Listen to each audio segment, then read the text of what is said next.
देखो बच्चों, आज हम आपको physical property of hello alkanes की स्टडी कराओगे। फिजिकल प्रॉपर्टी में सबसे पहले आपको physical state, colour and odour के बारे में बताया जाएगा। वैसे हेलो एल्केन्स की फिजिकल प्रॉपर्टी बहुत रेयर है जो एग्जाम में पूछे जा, फिर भी आपको इनके फिजिकल प्रॉपर्टी के बारे में आज हम थोड़ी स्टडी करा रही। फिजिकल स्टेट इसमें क्या होता है, जैसे वो सॉलिड है, सॉलिड फॉर्म में है, गैसियस फॉर्म में है या फिर लिक्विड फॉर्म में। तो जो फिजिकल स्टेट है उसमें आपको ये देखना कि जो कंपाउंड्स हैं वो सॉलिड हैं, गैस है या फिर लिक्विड है। कलर आपको पता ही है, ऑर्डर यहाँ पे स्मेल होता है, ठीक है।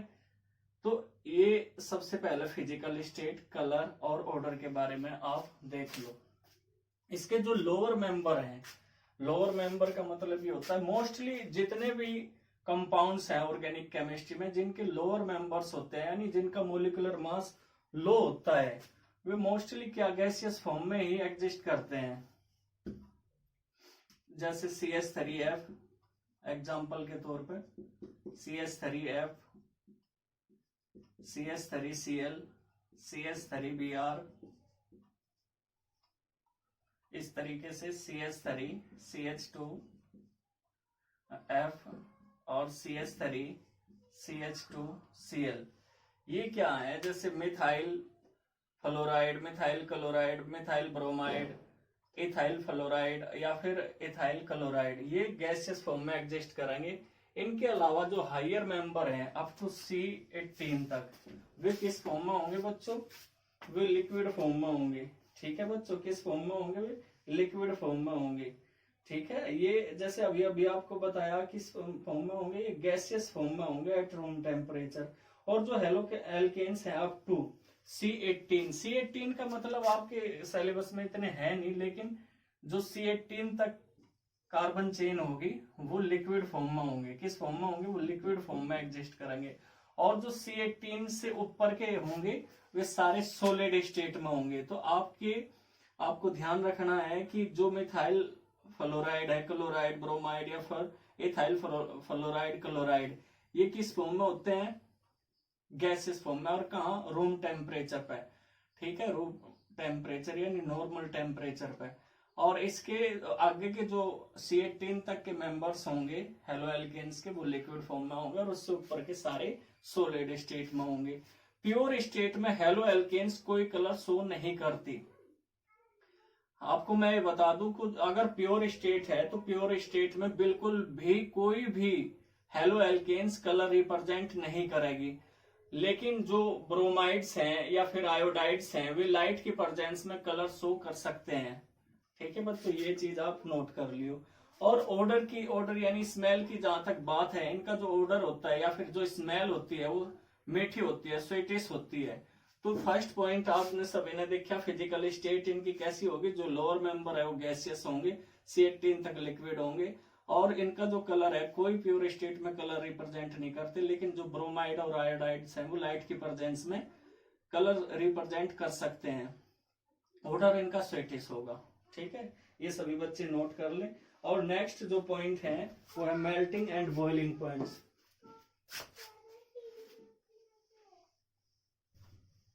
सेकंड वन है melting point and boiling points. तो इनके मेल्टिंग और बॉइलिंग पॉइंट क्या होंगे उसके बारे में भी आप अभी देख लो।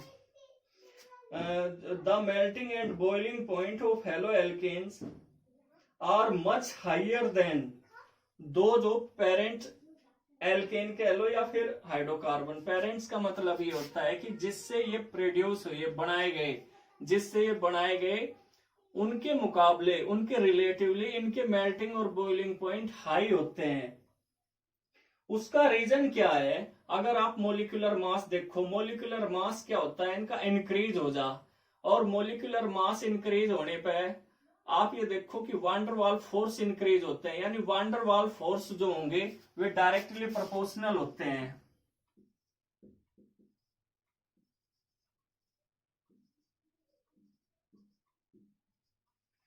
फोर्स डायरेक्टली प्रोपोर्शनल होंगे मोलिकुलर मास के।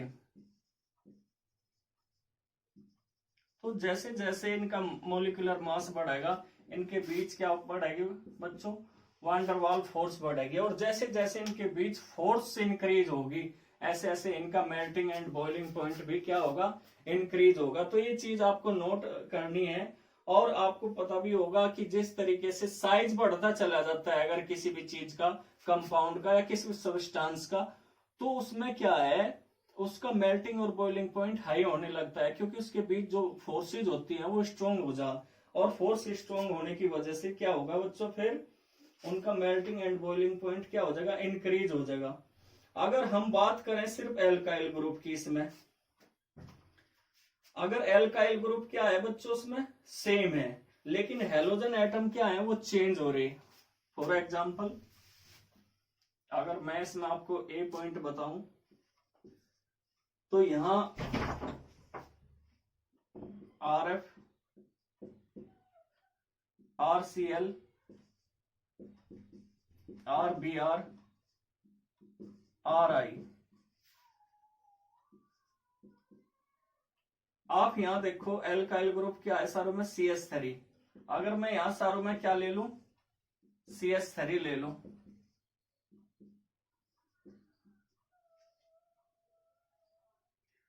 तो आप ये देखोगे कि अगर मैं सारों में एल्काइल ग्रुप क्या ले लूं, सेम ले लूं, तो इनके जो मेल्टिंग और बॉइलिंग पॉइंट है वो क्या करेंगे, इंक्रीज करेंगे। किस तरीके से इंक्रीज करेंगे,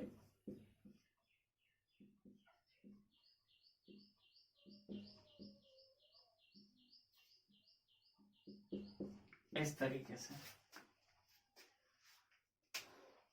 अगर एल्काइल ग्रुप का मोलिकुलर मास सेम है, लेकिन जो हेलोजन एटम है उसका मोलिकुलर मास क्या हो रहा है, लगातार इंक्रीज हो रहा, इस वजह से इनके बॉइलिंग पॉइंट क्या होंगे बच्चों, इंक्रीज हो जाएंगे। जैसे अगर CH3F का बॉइलिंग पॉइंट देखा जा तो होता है 194.6, CH3Cl का जो बॉइलिंग पॉइंट होगा वो 248.8, और जो CH3Br है इसका बॉइलिंग पॉइंट होगा 276.6, और CH3 जो CH3I है इसका बॉइलिंग पॉइंट होगा 315.4। तो अभी आपने देखा लगातार इनका बॉइलिंग पॉइंट इंक्रीज करा, जबकि एल्काइल ग्रुप तो इनमें सेम था, लेकिन जैसे जैसे मोलिकुलर मास या फिर मास इंक्रीज हुआ हेलोजन एटम का, तो फिर इनका बॉइलिंग पॉइंट भी क्या हो गया, इंक्रीज हो गया। इसी तरीके से अगर आप देखो, हमने अब की बार एल्काइल ग्रुप क्या लिया था, सेम लिया था, लेकिन अगर हम एल्काइल ग्रुप तो डिफरेंट लें, बट जो हेलोजन एटम है वो सेम लें।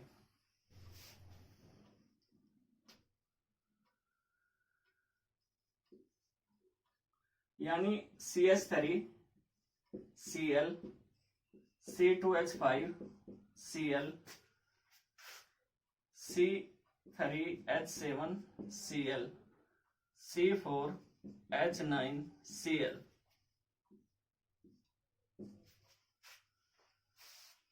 अभी आप देखोगे कि इन सब में हेलोजन एटम क्या है, कॉमन है, लेकिन एल्काइल ग्रुप जो है उसका मोलिकुलर मास लगातार इंक्रीज हो रहा है। तो इसमें आपको पता ही चल गया, जैसे जैसे मोलिकुलर मास इंक्रीज होगा तो इनके बीच फोर्स भी स्ट्रॉन्ग होगी, और फोर्स स्ट्रॉन्ग होने की वजह से इनका जो बॉइलिंग पॉइंट है वो क्या होता चला जाएगा, लगातार इंक्रीज होता चला जाएगा। लेकिन एक बात और मैं आपको बताऊं, अगर आइसोमेरिक हेलो एल्केन्स हो, आइसोमेरिक का मतलब ये है कि जिनके मोलिकुलर फॉर्मूले तो सेम हो, क्या हो मोलिकुलर फॉर्मूले बच्चों उनके सेम हो, लेकिन उनका क्या डिफरेंट हो, स्ट्रक्चर डिफरेंट हो। एग्जाम्पल के तौर पर देख लो, for example CH3 CH2 CH2 CH2Br, एक स्ट्रेट चेन है, CH3 CH2, हम इस पे क्या लगा दे, CH3 लगा देंगे, और ये रखेंगे CH2Br। अब थर्ड वन इसमें है CH3 CH3 CH3Br, सभी आपको दिख रहा होगा। तो ये देखो इनका मोलिकुलर फॉर्मूला तो सेम है तीनों का, लेकिन इनका जो अरेंजमेंट है या फिर स्ट्रक्चर है वो डिफरेंट है। ये एक स्ट्रेट चेन है, ये एक क्या है आइसो है, और ये नियो है। स्ट्रेट चेन यानी विदाउट ब्रांचेज, इसमें क्या है आइसो इस वजह से क्योंकि सेकंड कार्बन पे क्या है एक मिथाइल ग्रुप है, और इसमें ये नियो क्यों होगा क्योंकि इसमें इस वाले कार्बन पर सेकंड पर 2 मिथाइल ग्रुप अटैच हैं। जैसे जैसे इनकी स्ट्रेट चेन ब्रांच में बदलने लगे या फिर ब्रांच, तो इनका क्या हुआ सरफेस एरिया क्या है डिक्रीज हो जा। तो आप अगर नोट करना चाहो तो कर लो, the branches of the chain makes the molecule more compact and decreases its surface area. Due to decrease in surface area a branch chain molecule has lesser contact with an adjacent molecule, adjacent यानी लगातार। This decreases the magnitude of van der Waal forces existing between the two and the boiling point of the haloalkane decreases. यानी जैसे जैसे surface area decrease होता है ऐसे ऐसे force भी क्या होंगे डिक्रीज होंगे, और फोर्स डिक्रीज होने की वजह से इसका क्या डिक्रीज होगा बच्चों, बॉइलिंग पॉइंट डिक्रीज होगा। तो सबसे कम जो बॉइलिंग पॉइंट होगा वो नियो का होगा, सबसे कम इसका होगा, और इसके बाद फिर आइसो का, और सबसे ज्यादा जो बॉइलिंग पॉइंट होगा वो फर्स्ट का होगा। अगर आप नोट करना चाहते हो तो 372.6 यानी 372.6, 362 और 345 यानी 372.6, 362 और 345। आपने देखा सबसे ज्यादा जो बॉइलिंग पॉइंट है 372 वो किसका है, इसका है। और इसका जो सेकंड वन है उसका जैसे हमने बता 362, और थर्ड वन का है 345 केल्विन। तो आप अंदाजा लगा लो कि किसका बॉइलिंग पॉइंट सबसे ज्यादा है और किसका कम है। अब नेक्स्ट पॉइंट है सोलिबिलिटी।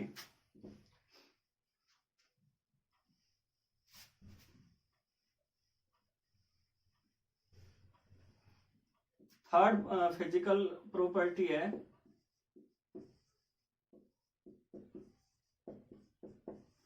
सोलिबिलिटी यानी विलेयता, घुलनशीलता।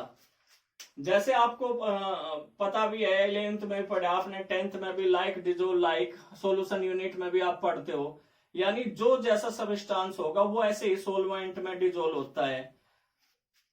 तो ये भी इनकी जो सोलिबिलिटी होगी वाटर के अंदर वो बहुत कम होगी। हालांकि आपके दिमाग में ये होगा कि ये पोलरिटी शो करते हैं, स्लाइटली पोलरिटी रिप्रेजेंट करते हैं, लेकिन उसके बावजूद भी ये वाटर में सोलेबल क्यों नहीं है। ये इस वजह से नहीं है क्योंकि ये हाइड्रोजन बॉन्ड को ना तो फॉर्म कर सकते हैं हाइड्रोजन बॉन्ड को, और ना ही उसे तोड़ सकते हैं, ठीक है, ब्रेक कर सकते हैं। तो इसी वजह से ये वाटर में क्या होंगे, इनसोलेबल होंगे। आप नोट करके लिखना चाहते हो तो लिख लो, haloalkanes are slightly polar yet they are insoluble in water. This is because they can neither form hydrogen bonds with water molecules nor can break the hydrogen bonds already existing in water.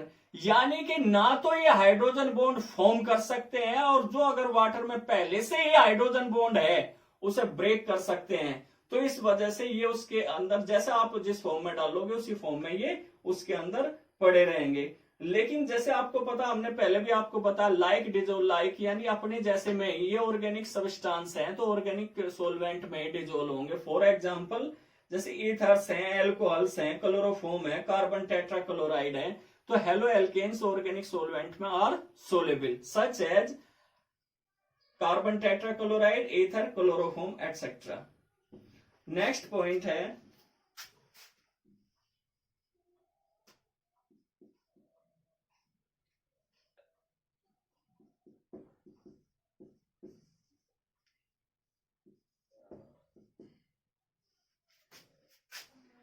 Relative stability.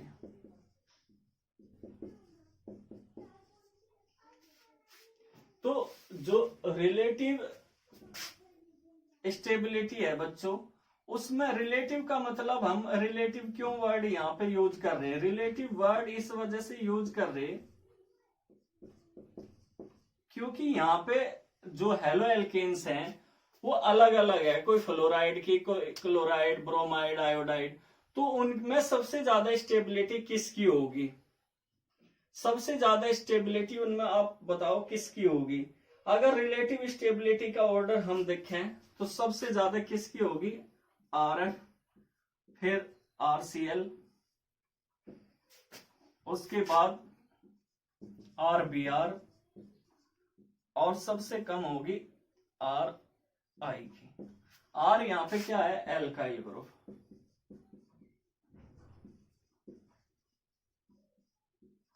तो higher stability किसकी होगी, alkyl fluoride की, और सबसे कम किसकी होगी, alkyl iodide की। वो ऐसा क्यों होता है, सबसे कम उसकी स्टेबिलिटी क्यों है, वो बॉन्ड स्ट्रेंथ पर जो स्टेबिलिटी होती है वो बॉन्ड स्ट्रेंथ पर डिपेंड करे। तो आप नोट करके लिख लो, this is because the bond strength of CX bond follows order CF, CL, CBr, CI. The CI bond is weakest of all the CX bond. This is why alkyl iodides are least stable. ठीक है बच्चों, ये इनकी physical property थी। और जो colour भी represent करता है आयोडाइड लाइट की प्रेजेंस में, वो इसके कम स्टेबिलिटी की वजह से ही, ये इस कम स्टेबिलिटी होता है इसकी, इसी वजह से ये क्या है, कलर रिप्रेजेंट करता है। ठीक है बच्चों, तो आज के लिए इतना ही।